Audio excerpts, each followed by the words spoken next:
Hi, everybody. It's Riva. I'm about to show you my work. And for some reason, I thought this may well be the best way to do it, which is a little remote, but I think great. We all remember Zoom all too well, and this is a Zoom recording. I'm an artist who has made art for many, many years and has had lots of shows and lots of teaching experience. And I'd like to show you some of the interests that I have in my work, and you will show me when you introduce yourself, your work. So I'm going to start actually with early work rather than what I'm doing most recently.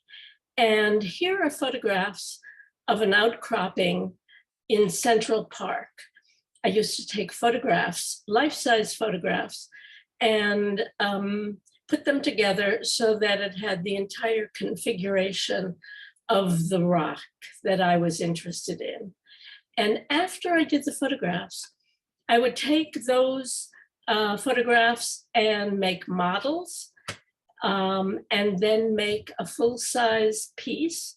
In this case, this piece is 18 feet long, and it's almost the size of the outcropping that exists. It's cardboard, and it's covered with a foam material that makes it look like the surface of the rock. Soon after I made that piece, I started to believe that the cardboard was just as expressive and interesting as the one with the foam on it. And so I didn't put foam on the pieces any longer, but I should tell you that I was able to pick up cardboard in the streets of Soho those years for nothing. And that made a very big impression on me because I was a poor artist like you are. And if I was going to make work that was large and I didn't have an assistant, I could make it myself for very little money in my studio. And oftentimes I would work a year on a piece. So it wasn't as though I didn't care about the materials. I cared very much. And I cared about the scale of the pieces and the expressive quality of the pieces. After I did those pieces, I did start adding to the cardboard something that we can get at art stores, and it's called architectural tracing paper. Normally it is yellow, although you can get it in white, and I used yellow. And I dyed the tracing paper different colors of brown and yellow with teas and coffee. And I put it on the surface of the pieces. The reason I did that was because it made it softer looking and more ephemeral. This piece was shown at the Museum of Modern Art. And it came apart into, I believe, 16 sections. I was able to move it out of my studio and into an elevator in the section. Likewise, this piece called Grindstone Neck was made from an actual cliffs, inspired by a cliffside in Maine called Grindstone. And it is 36 inches long, quite large. And you'll see that not in the middle, but towards one side, there is a shape that is like a waterfall or a throne. And to the left and right of that throne, that kind of water spills down, are forms that are freestanding and are made out of cardboard. And the cardboard becomes the structure, and the architectural trace becomes the skin. So despite their size, they're very, very much ephemeral, and they have the quality of a delicate Japanese screen. I then tried a variety of materials that could actually be more permanent. And there was a company in Connecticut that was interested in making a piece. And I developed these pieces out of mesh screening and a wire understructure. And it led to this piece, which was made entirely out of wire. And this piece hangs from the ceiling and sort of floats in the from a wire that's placed in the ceiling. And it's about 12 feet long, you can see. I don't have a title for it, but as you walk around it, it moves slightly. So even though it seems very large, it's movable in subtle kinds of ways. Also, it is untitled. Soon thereafter, I did a piece in the mid-'80s that really seemed like a catastrophe, an installation that is called Ruins. And I made it in the studio. And I must tell you that if you look up 1985, it was a year of unprecedented catastrophes that happened to the civilized world, whether it was hurricanes that killed thousands, train wrecks, plane crashes. I cannot tell you all of the catastrophes, except that an astonishing number of people were killed in these catastrophes. Like 22,000 people that year. So this is a piece that, in a sense, memorializes those catastrophes, and I must say, could memorialize our experience at this moment with climate change and fires. I then went on to do pieces that were more permanent and had as the basis of the structure wood underneath, so that they weren't so easily damaged, but they came apart and were stored.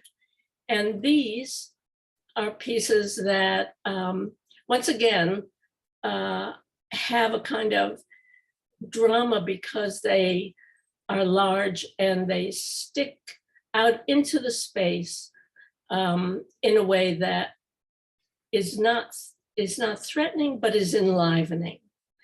That's what I would say about them. I later went back to paper, and this conical piece that I did at Snug Harbor in Staten Island, it consists of all the pages of my collegiate dictionary. It was something that I used constantly because I'm a poor speller, but also it had ragged edges, and it was a trusty reference book for me. And I took the pages and I dipped them in wax, and between wax and string, I was able to get enough structure to make a conical form that went from the skylight that's above to a place where there is a star in the floor. Snug Harbor is quite interesting. I'll tell you about it another time. This is a piece I made for the Brooklyn Museum. And it also uses as its basis paper, and two different kinds of paper. The one on the right is from an old encyclopedia. And the one on the left is carbon paper. And carbon paper is quite obsolete, as are dictionaries and encyclopedias that are out of date. Why did I use them? Once again, they were economical. And in this case, the nets that you see them, these dark pieces or these page pieces, are strung on nets that are made of string and straw. And they're very, very light and ephemeral. And the whole net seems to sway in the wind, so that there is an experience of being in a forest, although there is no reference whatsoever to a tree. It's that it picks up the breezes and it gently sways. Here are close-ups of the carbon paper. The carbon paper was sanded, each piece, so that you could look through it, and it didn't block out the light. And the other side was made out of, as I said, an encyclopedia. And there were desiccated leaves in there as well. I will talk further, if we ever get a chance, about finding leaves that had no cellulose in it and therefore were transparent. This is one of the few pieces that I did out of doors, and it was in a place called Art Park near the border of the Niagara River. And it is a ravine. I took the branches out of the ravine and placed them on top of nets and lights that I strung, and I strung the lights with the kind of netting that you put fruit and vegetables like onions in. And the netting is a transfusion material. So with a little bit of the netting around each bulb, as the light went down, the light would transfuse itself into the netting. And so by the end of the day at midnight, when there was no ambient light, there was the feeling of a volcano that had erupted in the ravine. Here is a piece that is an archival inkjet print. It is sort of, takes its name from the last piece, and I call it Nets Nets. I don't know why, but I think it's because it's so light and it's also ephemeral in the sense that all of these lines look like they are blowing in the wind. But this is the first occasion when I have put in the print as a drawing various kinds of insects. And I use the insects also with a sculptural component next to the large print that is wire and all of these acetate locusts that I printed and had cut. And the locusts give a very, I don't know, realistic feel to the fact that locusts could swarm and that they are swarming around a vertical. Here are some close-ups, and here is a picture of the locust close-up looking out towards the space. Okay, so I'm going to go back and talk about my latest work. And my latest work also has as its basis a component of nature. And in this case, these are molds that are growing in coffee cups. And they are astonishing forms with lots of life and structure to them and texture to them. And I would photograph the mold and then use the digital material that I would put into Photoshop. I would look carefully at it and begin to put together a large scale floor to ceiling print that the basis of which was mold or stains. I also, of course, was interested in the configuration of viruses and bacteria and microbes, all of which we know a good deal more about these last few years than ever before. And we are aware that they are a living entity that can attach itself to us and make us ill. So the basis of these works are these molds, and from them I make large floor-to-ceiling, I'll show you one, prints that's about 10 feet high and 6 feet wide. And they have I spend a lot of time finding ways to make the pixels come alive so that they feel like mold growing and bacteria growing. And I also use insects on top of the prints. I'm taking you through this so that you can see that the print is then paired with another print. And the conversation between the two prints sets up a situation that is more like an installation, and particularly with the insects that crawl or fall from the print itself, it sets up a situation that feels like it's more in the space of the viewer than if it were a picture on the wall.